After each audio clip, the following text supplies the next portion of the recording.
everyone. Welcome to Durrett Take. Hope you had a good weekend. I'm watching some NBA playoff games and watching the NFL draft.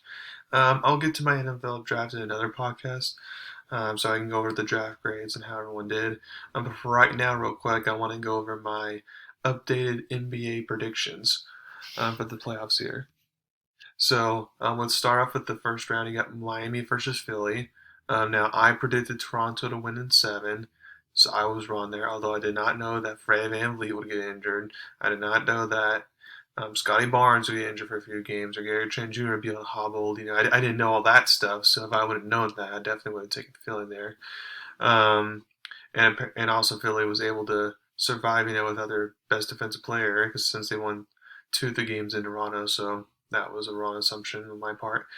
But now you got Miami Philly here, and I would say this would be a 7 game series if not for Joel Embiid's injury. Because I feel like if Joel Embiid's healthy, then they can split, in Miami, then they might split in Philly, whatever, and just kind of be a back and forth type of thing. But like without Embiid, I don't think the Philly can win a game without Embiid. Period. Because not only do you lose the production of Embiid, but it's like DeAndre Jordan's not a good backup center. He's not gonna get you a lot of points and a lot of production and all that. Because it would have been better for Philly if they'd had Andre Drummond as the backup like they did at the beginning of the season, because at least he can give you something. But so it's not just you're losing your best player, but it's also you're not deep at that position. It's not like you have multiple centers you can throw out there that can let you survive for a game or two. So I have Miami win in 5 games here. Whether Kyle Lowry comes back or not, because Kyle Lowry is going to be out for game one as well, and he does need to return at some point in the series in order for Miami to feel more comfortably win the series. Next, you got Boston Milwaukee. Now again, even though I'm giving you my predictions after game one's happened, here's what I predicted before that. I predicted Milwaukee is going to win the series from the get-go, so game one did not change my mind, however, at all. I think this will go 7 games. Of course, after watching game one, it's tempting to say, oh, it might end a little bit earlier, but because Chris Middleton remains out, Milwaukee can win some games, but in the end, it's like I doubt Boston's just going to lay down and accept defeat and all that, like Brooklyn did, against Boston, for example. I said this from the beginning. The reason why I'm going to go with Milwaukee is because, as you saw in Game One, they do not have answers. Very honest, they build a wall, but when that Giannis's co-stars are hitting their shots, and there's nothing you can do about it. And on the defense end, that's where what was the big thing here. Defensively, Milwaukee was just like, nope, Celtics, you're not getting the paint. You're just going to live and die at the 3-point line. And they died on game one. And that's why Milwaukee was able to win. Again, I think it's going to go 7 games. I don't think it's all of a sudden we're going to jump on the Milwaukee bandwagon thinking, oh, they're going to close this out early. Obviously, if Milwaukee wins game two, then that's going to be a little bit of an issue. But I think Boston won game two and make it a series. Since Milwaukee has the best player in Giannis, and with that championship run they made last year, I feel like that's going to help them despite Chris Middleton being out. Then for the Phoenix Dallas series, pretty interesting series. Of course, I'm a big Mavericks fan, as we all know.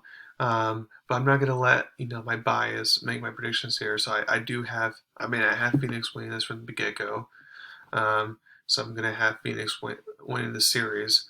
Although I do feel like, as you saw, like Luka is a good playoff performer. Like he comes back from that calf injury, he just drops 30 in his first game. Like it's not. It's just like it's gonna be. They can throw Mikal Bridges at him. They can throw Jay Crowder at or Torrey Craig at Luka. It's just like Luka's gonna get his. Now the interesting thing is, Brunson was like an all-star level caliber player. Against the Jazz in the first round, and Dinwiddie had his moments, and then even Dorian Finney-Smith was looking like a good player, and Reggie Bullock was knocking out. Kleba was going off, So the question is, can those role players for the Mavs do it again?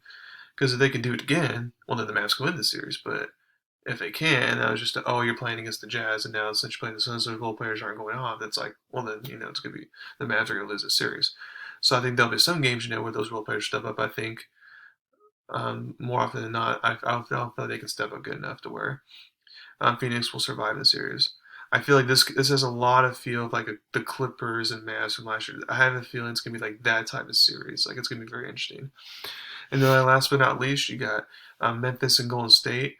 Now, like I said, I already made my prediction for game one, but I have Golden State beating Memphis here. I'm not disrespecting Memphis or anything, but I just feel like the championship experience that Golden State has, along with Jordan Poole's emergence and all that, is just going to be too much for Memphis. Now, Memphis should have like the rebounding advantage and height advantage and all that, and paint advantage. But I feel like in the end, it's going to be the Warriors' perimeter shooting, and again, experience is going to get it done. So I have Golden State winning this in 6 games, which means I do think Memphis will win game two, and basically Golden State can win all their home games from here on out to then win it in 6 games. So again, to repeat, I have Miami beating Philly in 5 games because Joel Embiid's going to be out the first 2 games, maybe even the first 3 games. I have Milwaukee beating Boston in 7 games. I have Phoenix beating Dallas in 7 games, and I have Golden State beating Memphis in 6 games. All right, thank you very much for the podcast today. Please subscribe to my channel to learn about me. Thank you very much, and y'all have a wonderful day.